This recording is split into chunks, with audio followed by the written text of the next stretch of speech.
Hello दोस्तों, मेरा नाम सीनू और आपके अपने यूट्यूब चैनल एसवी सीनू पर आपका स्वागत है। कानून का बाप इंस्पेक्टर स्टील, राज कॉमिक्स। ये रहा दोस्तों इसका कवर पुष्ट। तो दोस्तों कहानी को शुरू करते हैं। अपराधी और कानून के रखवाले के बीच होने वाली चूहे बिल्ली की दौड़ में कभी कभी कानून के रखवाले भी पकड़ में आ जाते हैं। अपनी दौलत और ताकत के बल पर इस शहर में अपराध का तू जो खेल खेल रहा है ना, वह अब ज़्यादा दिन नहीं चलने वाला है। बड़ा राजन, मैं तेरे चेहरे से शराफत का नकाब नोच कर तुझे जल्द ही जेल पहुंचा दूंगा। मैं कानून को पालता हूँ, कानून मेरी उंगलियों पर और उसके रखवाले मेरी जेब में रहते हैं, इसलिए मैं अपने अड्डे पर कहलाता हूँ कानून का बाप।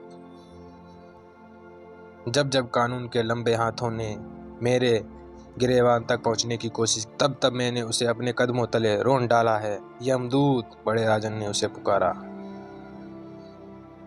तुरंत ही हाजिर हुआ वह शख्स जो सिर्फ काम से भी यमदूत था और नाम से ही नहीं, शरीर और बल से भी। एक झटके में ही उस कर्तव्यनिष्ठ पुलिस ऑफिसर की गर्दन तोड़ डाली यमदूत ने। हा हा हा, कानून की गर्दन को ऐसे ही तोड़ता है कानून का बाप। किसी हिंसक भेड़िया सा ठहाका लगाते बड़े राजन ने जैसे ही सेल्यूलर ऑन करके अपने कान से लगाया, वैसे ही उसके मुंह से ऐसी किलकारी निकली जैसे चॉकलेट मिलने पर बच्चे के मुंह से निकलती है। रे मुन्ना, मेरे भाई, मेरे जिगर के टुकड़े, कहाँ है तू? न्यूयॉर्क एयरपोर्ट पर। मैं कल इंडिया आपके पास पहुंच रहा हूं ब्रदर। मेरा भाई, मेरा मुन्ना मेरे पास आ रहा है। सारे शहर को दुल्हन की तरह सजा दो, फूलों से लाद दो इस शहर को, क्योंकि इस शहर के अंडरवर्ल्ड का वर्तमान राजकुमार और होने वाला किंग छोटा राजन इस शहर में कदम रखने वाला है। खुशी से झूमते बड़े राजन से हर आदेश का पालन तुरंत ही हुआ। अचानक सारे शहर में गतिविधियां शुरू हो गई थी। ऐसे में परेशानी भी होनी थी और गड़बड़ भी। उफ उफ। जिधर मौजूद थे वे स्कूली बच्चे जो इस बात से पूरी तरह बेखबर थे कि जैसे वे बाड़ी नीचे आएगा, वेलकम गेट बनते ही उन मजदूरों के हाथ से वह लोहे का एंगल फिसल कर नीचे उधर गिरने लगा था, वैसे ही उनकी आत्मा ऊपर पहुंच जाएगी। और शायद ऐसा हो भी जाता अगर उन मासूम जानों को सुरक्षा कवच न बन गया होता फौलादी शरीर का मालिक इंस्पेक्टर स्टील। रास्ते पर हमेशा ध्यान से चलना चाहिए बच्चों। जाओ, अपने अपने घर जाओ। मशीन से निकली जो आवाज़ बच्चों के सामने रेस की मुलायम थी, वह अगले ही पल चट्टान सी कठोर हो गई। क्या हो रहा है ये सब? किसकी परेशानी है से तुम रोड ब्लॉक करके सड़क पर जगह जगह पर सजावट कर रहे हो? जानते हो तुम्हारे इस काम से लोगों को कितनी परेशानी हो रही है? इसमें हमारी कोई गलती नहीं है साहब, हमें तो शहर को आज ही सजाने का ठेका मिला है। बड़ा राजन साहब ने हमें यह ठेका दिया है। उन्होंने इसके लिए कमिश्नर साहब से परमिशन ले रखी है। और ये बड़ा राजन कौन है? तुम झूठ बोल रहे हो। जिससे शहर के नागरिकों को परेशानी हो, ऐसे काम के लिए कमिश्नर साहब कभी परमिशन नहीं दे सकते। इसके लिए इन पर बरसने की कोई ज़रूरत नहीं है सर। आप कमिश्नर साहब से संपर्क करके इस बारे में पूछ सकते हैं। कमिश्नर से संपर्क करने पर स्टील को अपने सभी सवालों का जवाब मिल गया। हाँ, ये सब हमारी परमिशन से ही हो रहा है, क्योंकि खुद मुख्यमंत्री महोदय ने इसकी सिफारिश की थी। ओह, एक बात और सुनो, कल सुबह तुम्हारी सब इंस्पेक्टर सलमा की ड्यूटी स्पेशल पुलिस गार्ड के जवानों के साथ एयरपोर्ट पर है। कल वहाँ शहर के सबसे रईस और ताकतवर आदमी बड़ा राजन का भाई छोटा राजन अमेरिका से आ रहा है। तुम उसे अपनी सुरक्षा में बड़ा राजन की कोठी तक पहुँचाओगे? Any question?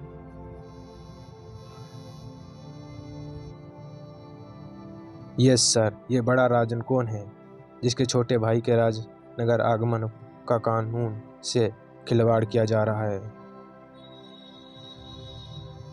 बड़ा राजन के बारे में विस्तार से बताने का समय नहीं है, बस इतना जान लो कि कानून बनने आने वालों को वह अपनी गोद में खिलाता है, इसलिए खुद को कानून का बाप कहता है। खटाक, कानून का बाप?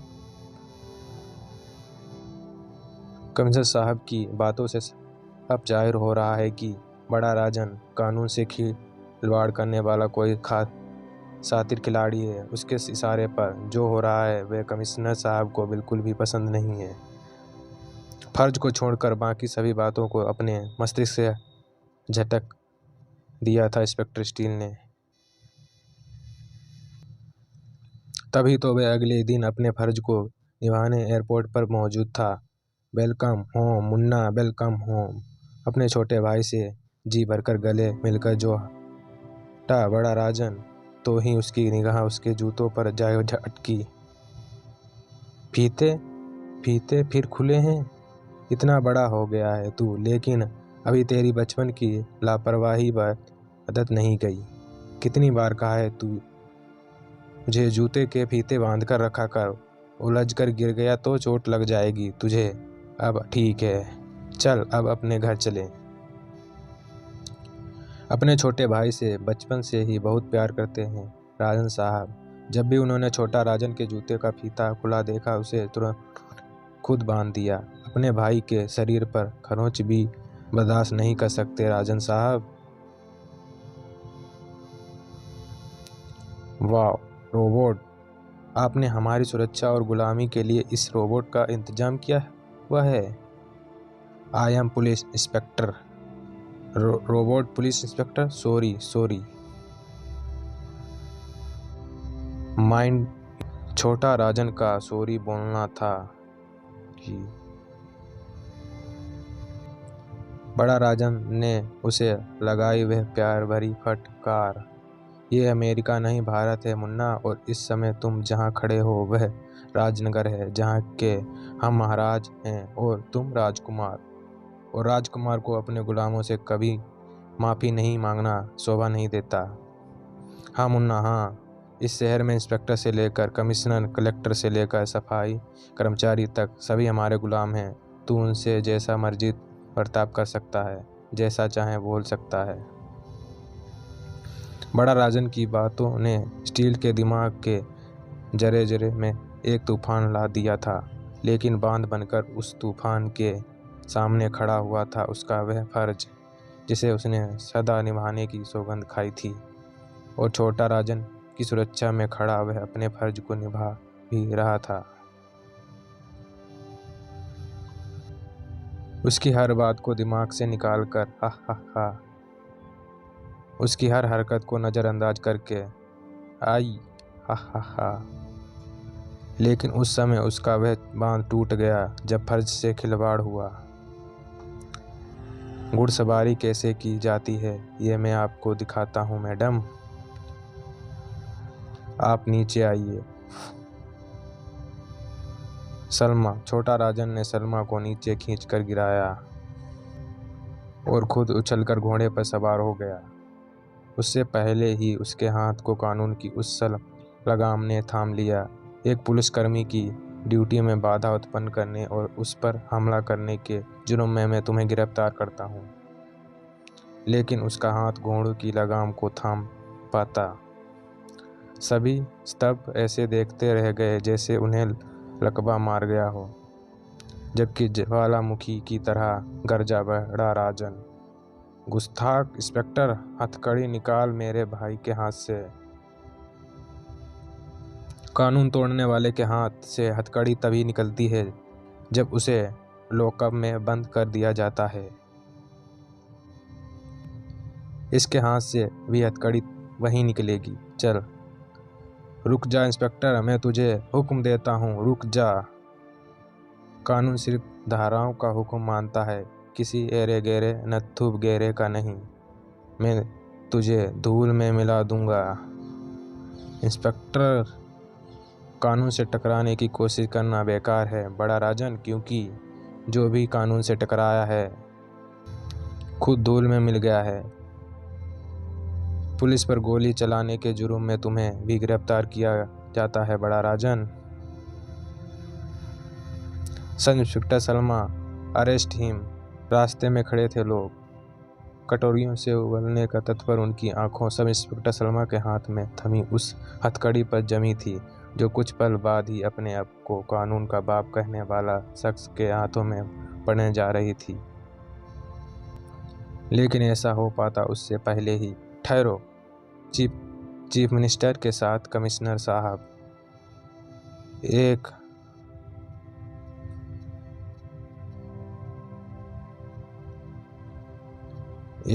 आईने के इंस्पेक्टर की इतनी हिम्मत कि वह राजन बाबू को हथकड़ी लगाए। पीछे हटो और राजन बाबू के भाई के हाथ से तुरंत हथकड़ी खोलो। सॉरी सर, ये कानून के अपराधी हैं और कानून के अपराधी को मुख्यमंत्री के कहने पर नहीं मानेनी, ये जज साहब के कहने पर छोड़ा जाता है।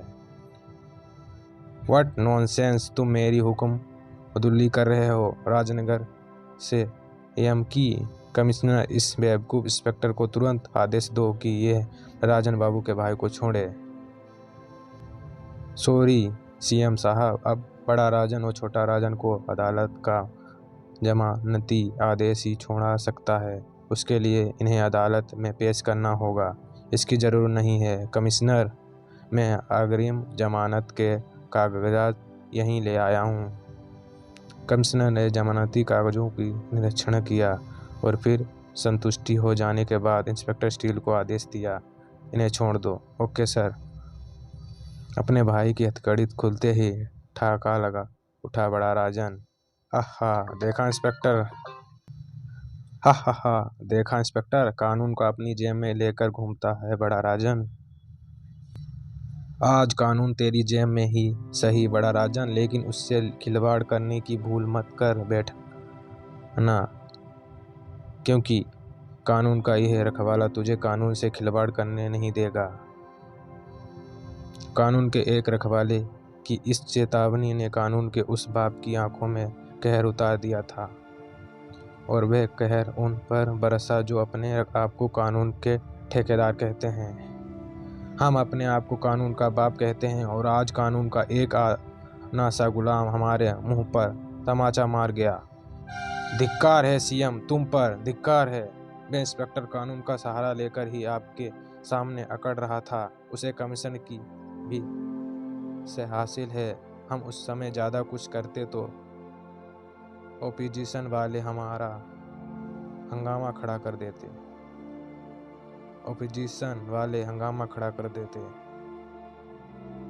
लेकिन अब आप चिंता मत कीजिए राजन बाबू, उस इंस्पेक्टर ने जो मैं उसे उसकी सजा दिलाकर रहूँगा।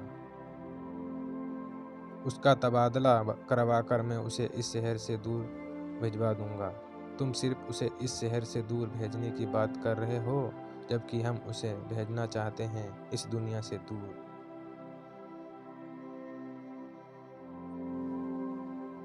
बड़ा राजन की आंखों में नाचती शैतानियत जल्द ही एक भयानक रूप धरकर इंस्पेक्टर स्टील के सामने पहुंचने वाली थी। हेडक्वार्टर को सूचना मिली है कि शहर से बाहर मौजूद पुरानी कारों के कब्रिस्तान में एक मुख्यात कश्मीरी आतंकवादी अपने साथियों के साथ मौजूद है। इससे पहले कि वह आतंकवादी अपने साथियों के साथ फरार हो जाएं, मुझे उन्हें बचने के लिए पहुंच जाना चाहिए। पुरानी कारों के कब्रिस्तान में यहाँ तो कोई नहीं दिख रहा है। जरा पीछे मुड़कर देख इंस्पेक्टर, तुझे अपनी आंखों के सामने यमदूत खड़ा दिखाई देगा। ओह, तो मुझे यह धोखे से बुलाया गया।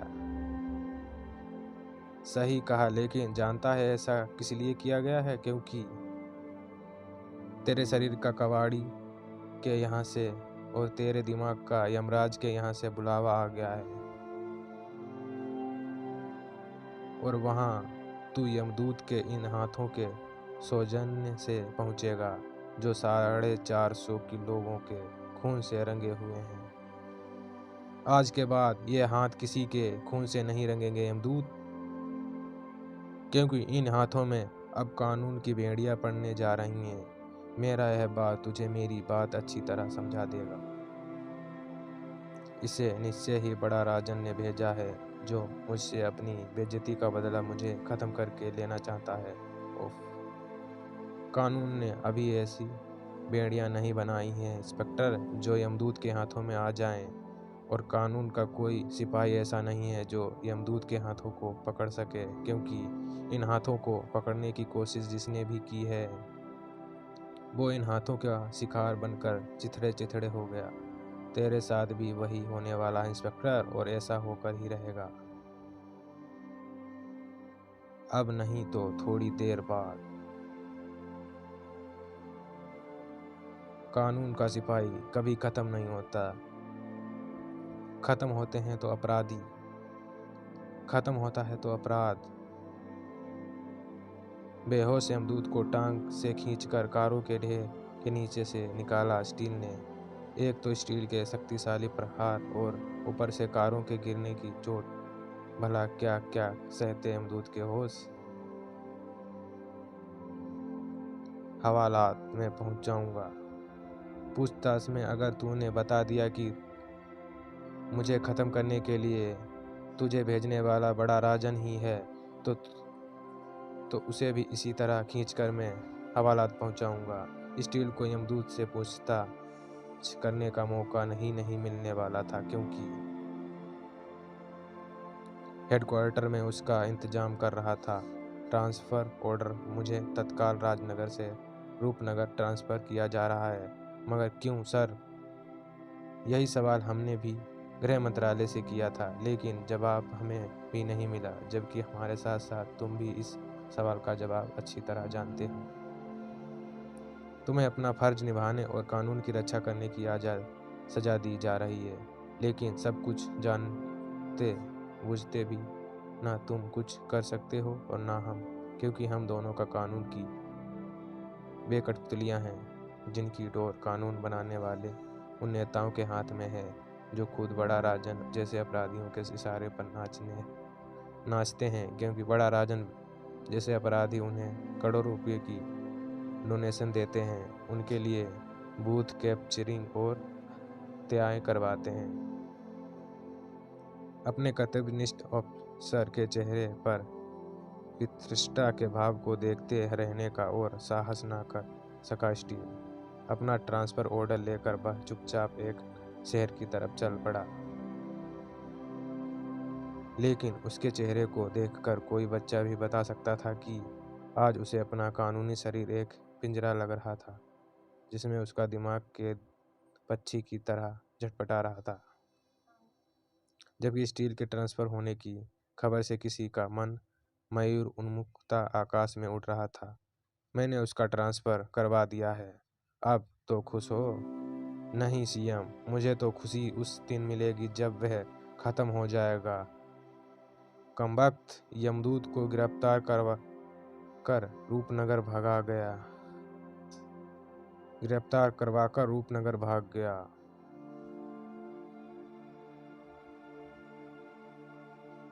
लेकिन मैं उसे रूपनगर में भी नहीं छोड़ूंगा। मैं अपने दूसरे किलर टैंक को रूपनगर भेजूंगा उसे मारने। ऐसी गलती मत कर बैठना राजन बाबू। रूपनगर में हमारी ऑपोजिशन पार्टी सत्ता में है। उन्हें पता है कि यह राजनगर में हमारी सरकार तुम्हारे दम पर चल रही है, इसलिए तुम रूपनगर के मोस्ट वॉन्टेड आदमी हो। वहां तुमने कुछ करने की कोशिश की तो भारी गड़बड़ हो सकती है, लेकिन मैं शांत राजन बाबू, शांत। रूपनगर में चुनाव होने वाले हैं। चुनाव होने के बाद वहाँ हमारी ही पार्टी सत्ता में आने वाली है। जैसे ही ऐसा होगा तुम अपना खेल वहाँ भी खेलना शुरू कर देना। लेकिन समय के घर में जो होनी छिपी थी, वे छोटा राजन के और रूपनगर खींच कर ले जा रही थी। बड़ा राजन को बात समझ में आ गई थी, इसलिए फिलहाल उसने राजनगर जाने का विचार त्याग दिया था। रूपनगर में आपका स्वागत है। हा हा हा, मेरा बड़ा भाई इस शहर में कानून का बाप है, तो मैं कानून का चाचा अपने आप हो गया और कानून के चाचा से बचकर कोई नहीं भाग सकता है, इसलिए रुक जा स्वीट हार्ट। छोटा राजन हाथ धोकर उसी सुंदर युवती के पीछे पड़ा था। आखिर वह उसे रोकने में सफल हो ही गया। अब बोल, कहाँ भाग कर जाएगी? चल बाहर निकल, मेरी गाड़ी में बैठ जा। चिल्लाने से कोई फायदा नहीं है। अगर कोई पुलिस वाला आ भी गया तो वह इस कानून के चाचा को देखकर कैसे भागेगा? पुलिस पुलिस जैसे शेर को देखकर बकरी भागती है। ओ, ये बात जंगल के कानून में लागू होती है, शहर के कानून में नहीं। रूपनगर में आपका स्वागत है। इंस्पेक्टर स्टील, तुम अभी तक राजनगर में ही हो? अगर अपनी आंखों से दौलत का चश्मा उतार कर देखो तो तुम्हें साफ दिख जाएगा कि यह राजनगर नहीं, रूपनगर है। और रूपनगर में कोई अपराधी किसी का बाप नहीं, बल्कि कानून सबका बाप। ओफ, अगर ऐसा है तो मुझे वापस जाने दो। अपनी कार को एकाएक ही गियर में डालकर वापस भगा दिया छोटा राजन ने। ये भागना नहीं चाहिए, रोको इसे। छोटा राजन को रोकने के लिए तुरंत ही पुलिस वाले बीच सड़क पर आ खड़े हुए, लेकिन कानून को अपने भाई का गुलाम समझने वाले छोटे राजन ने ना रुकना था ना सुनना। रुका। तूफान की तेजी से भगाती उसकी कार ने पहले ही गियर को उड़ाया और फिर उन 4 पुलिस वालों को नहीं। उस भयानक मंजर को देखने के बाद अपनी तर्जनी उंगली पर संयम न रख सका स्टील, जो अपराधी की कार के चारों टायरों में समाता चला गया। चारों टायरों के फटने की आवाज़ एक साथ गूंजी और जैसे ही उसकी तर्जनी उंगली हरकत में आई, वैसे ही रिवॉल्वर में उगला वह सरकती बारूद। चिंगारियों की उसी बाढ़ ने कार के लबालब भरे पेट्रोल टैंक को अपनी गिरफ्त में ले लिया और फिर गूंजी 180 की स्पीड से भागती और कार के अनियंत्रित होने की आवाज़। सड़क से कार की बॉडी के रगड़ खाने से पल भर के लिए वह चिंगारियों की बाढ़ आ गई और छोटा राजन कब्रिस्तान जाने लायक। और फिर अगले ही क्षण गूंजा वातावरण के कानों को सुनकर देने वाला धमाका। शानदार मर्सिडीज कार कबाड़ी के यहाँ जाने लायक बन गई। ओह, बड़ा भयानक एक्सीडेंट था, लेकिन यह एक्सीडेंट बड़ा राजन को यह बता देगा कि जो कानून से भागने की कोशिश करते हैं उनका यही हाल हो। दोस्तों, वीडियो कैसी लगी कमेंट करके ज़रूर बताना। कहानी अच्छी लगी तो लाइक करना, शेयर करना और चैनल को सब्सक्राइब करना। Thanks for watching. अगला पार्ट जल्द लाएंगे।